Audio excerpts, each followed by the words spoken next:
Ocelot. I hear they started calling you Shalashaska in Afghanistan. What's that about? You know the term Sharashka?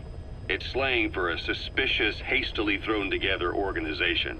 The word became associated with a type of forced labor facility in the Soviet Gulag system.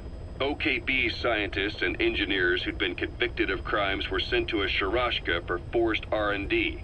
The Sharashkas were supervised by Lavrenti Beria of the NKVD, the secret police, under the official name 4th Special Department. Forced research? That's not very different from what we do here. Diamond Dogs is different. Everyone here believes in you. Regardless of where they came from or why they're here, they revere you.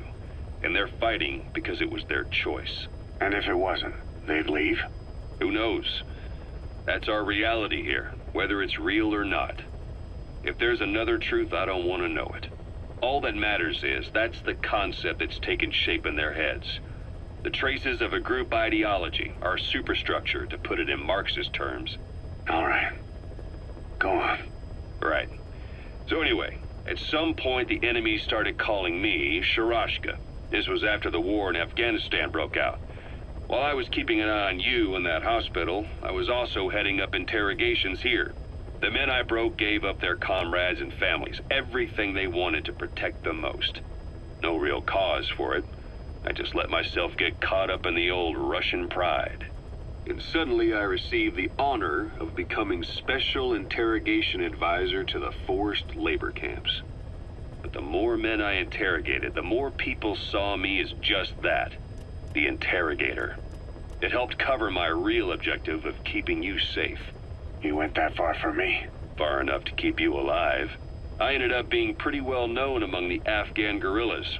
Some of them would have seen me on the battlefield, and that's how I got the second half of the name.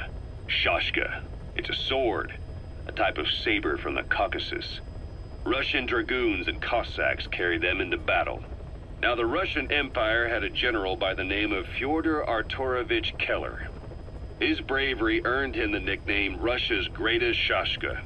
Someone must have known about that, because somewhere along the line, Shashka got stuck on the end of Sharashka.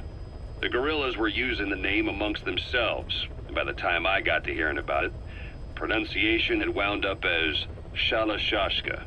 So, half Gulag, half hero sword. Is a perfect fit. But you see how rumors and ideas about people can get out of hand fast. Once you create a character and put it out there in public mind, it warps and twists with every baseless rumor. And before you know it, all people see are phantoms. In my case, it works out just fine. I'm plenty used to working under aliases.